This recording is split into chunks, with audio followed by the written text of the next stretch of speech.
আজকে যদি ধরো মারো কাটো বলে সব ড্রাগ যদি বন্ধ করে দেন, ধরেন বাংলাদেশে কোনো ড্রাগ আসলো না, কিন্তু আপনার কাছে 1 কোটি রোগী আছে, তা আমাদের চিন্তা ওদের জন্য করতে হবে। আমাদের অনেক রিহ্যাব সেন্টার দরকার, অনেক মেন্টাল হেলথের। আমরা কিন্তু একটা কথা সবসময় বলে আসতেছি, সাপ্লাইয়ের চেয়ে ডিমান্ডটা অনেক বেশি জরুরি। ডিমান্ডটা কমাতে হবে।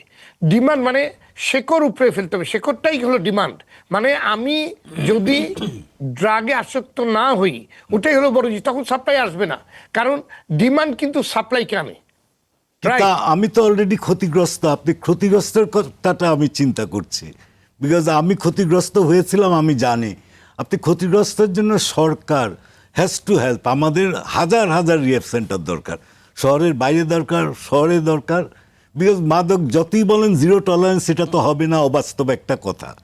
যদি জিরো টলারেন্স হয়ও, আপনার 1 কোটি লোককে ঠিক করতে হবে। সুতরাং আমাদের ওখানে মনোযোগ দিতে হবে এবং অনেক সফটওয়্যার অ্যাটিটিউড নিতে হবে। যেমন নন্দাদের মতো লোক যেন বোঝে, ওদেরকেও আমরা ভালোবাসতে জানি।